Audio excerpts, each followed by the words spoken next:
বিপদেই বন্ধুর পরিচয়। ইরানের পাশে দাঁড়িয়ে গেছে তুরস্ক। তুরস্ক তার সকল প্রকার গোয়েন্দা বাহিনীকে মাঠে নামিয়ে দিয়েছে, যার ফলে ইরাক সীমান্ত দিয়ে ইরানে প্রবেশের যে চেষ্টা করতেছে আমেরিকা ও ইসরায়েলের গোয়েন্দারা, সেটা রীতিমতো বন্ধ হয়ে গেছে। এর মধ্যে ট্রাম্প তুরস্কের এরদোগানকে হুঁশিয়ার দিয়েছে ইরানের ব্যাপারে যেন তুর্কিরা মাথা না ঘামায়। কিন্তু ট্রাম্পের এই আহ্বানকে বৃদ্ধা আঙ্গুল দেখাচ্ছে তুর্কি গোয়েন্দারা, তার আরও তৎপর হচ্ছে। এমনকি ইরাক সীমান্ত দিয়ে যাতে কোনো মার্কিন গোয়েন্দা কর্মকর্তা কিংবা সাধারণ জনগণও আসা যাওয়া করতে না পারে, সে ব্যাপারে ইরান সর্বোচ্চ সতর্কতা নিয়েছে। প্রিয় ভাইরা, ইরানের জনগণের প্রতি আমাদের আহ্বান, আপনারা যা করতেছেন তা সম্পূর্ণরূপে ভুল।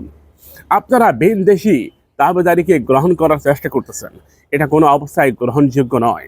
প্রিয় ভাইরা, ভিনদেশি দাবেদারি কখনোই কোনো রাষ্ট্র মেনে নেয়নি। আর ইরানের জনগণ এটা কিসের উপরে ভিত্তি করে মেনে নিচ্ছে? ধরে নেন খামেনির পতন হলো, তিনি চলে গেলেন রাশিয়া কিংবা তুরস্কে, কিন্তু ফলাফল কি হবে? ফলাফল হবে একটাই, আমেরিকা প্রথম 48 ঘন্টার মধ্যেই ইরানের যত সামরিক স্থাপনা আছে সব গুড়িয়ে দিবে। আমেরিকা ইরানের যত পারমাণবিক স্থাপনা রয়েছে সব গুড়িয়ে দিবে। এটা হচ্ছে আমেরিকার ইচ্ছা, খায়েশ।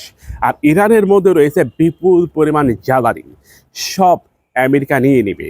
ইরানের জনগণ বড় ধরনের ভুল করতেছে ইরাকের মতো। আমাদের বাংলাদেশে একটা স্লোগান আছে, গোলামি না আজাদি। ইরানের জনগণ আজাদি ছিল, আজাদি থেকে তার এখন গোলামিতে যাচ্ছে। প্রিয় ভাইয়েরা, আপনারা কি মনে করেন ইরান বড় ধরনের ভুল করতেছে কিনা? প্রিয় ভাইয়েরা, খামেনির তিনি তার সয় সম্পদ সব কিছুকে তুচ্ছ করে ইরানের পাশে দাঁড়িয়েছেন গত 47 বছর ধরে। ইরানের জনগণ এটা বলে যে তারা মুক্ত হতে চায়, তারা মুক্ত স্বাধীন জীবন যাপন করতে চায়। কিন্তু ইরাকের জনগণ এমনটা চেয়েছিল। দীর্ঘ সময়ের সাদ্দামকে তারা বিদায় করে দিয়ে মৃত্যুদণ্ড কার্যকর করার পর ইরাক এখন জনবিচ্ছিন্ন। ইরাকের জনগণ স্বাধীনভাবে কথা বলতে পারে না আমেরিকার কারণে। দেখেন, আরব অঞ্চলটা আমেরিকা ইসরায়েল কর্তৃক নিয়ন্ত্রিত, কেবলমাত্র ইরান ব্যতীত এখন ইরানও সেই নিয়ন্ত্রণের বাইরে চলে যাচ্ছে। প্রিয় ভাইরা, আমরা এটা মনে করি যে মুসলিম রাষ্ট্রগুলোকে একটা বলয়ের মধ্যে আসতে হবে। আমেরিকা একটা একটা করে ধরে, প্রথমে তার আফগানকে ধরেছে, এরপর ইরাককে, এরপর সিরিয়াকে, এরপর লিবিয়াকে, সর্বশেষ তাদের টার্গেট ইরান। যদি ইরানকে তারা কাবু করতে পারে তাহলে হয়তো তাদের মিশন সাকসেস হবে। আমরা মনে করি ইরানের জনগণ যে সিদ্ধান্ত নিয়েছে সেই সিদ্ধান্ত থেকে তাদের ফিরে আসা উচিত। দেখেন, এক ভারতের তাবেদারি দূর করতে করতে আমাদেরকে দীর্ঘ সময় অতিক্রম করতে হয়েছে। ভারতের তাবেদারি, ভারতের রাজত্ব, 17টা বছর বাংলাদেশে লড়াই করেছে ভারতের রাজত্ব থেকে মুক্ত হতে, ভারতের আধিপত্য থেকে মুক্ত হতে। হয়তো আবারও কোনো এক গভর্নমেন্ট এসে ভারতের সে আধিপত্য আবার ভারতকে ফিরিয়ে দেবে। এটাই হচ্ছে ভুল সিদ্ধান্ত।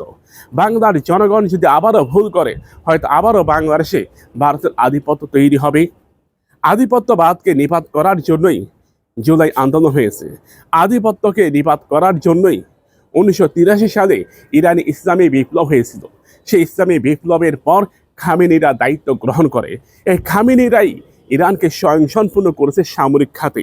কিন্তু কিছু বিচ্ছিন্নতাবাদী গ্রুপ আছে ইরানের, তারা কোনো অবস্থায় খামেনির এই রাজত্ব মানতে চায় না। দেখেন, আয়াতুল্লাহ আলী খামেনি ইরানের রক্ষা কবচ, মুসলিম উম্মার এক নতুন সূর্য ছিলেন তিনি। হয়তো আর 5 বছর তিনি দায়িত্ব পালন করবেন, কারণ তিনিও বৃদ্ধ হয়ে গেছেন। কিন্তু ইরানের জনগণ 5টা বছরও অপেক্ষা করতে রাজি নয়। খামেনি দায়িত্ব ছেড়ে দিবেন অন্য কারো হাতে, অন্য কারো হাতে। ইসলামী বিপ্লব যারা চায় না তারা কি মুসলিম হতে পারে? কখনোই না।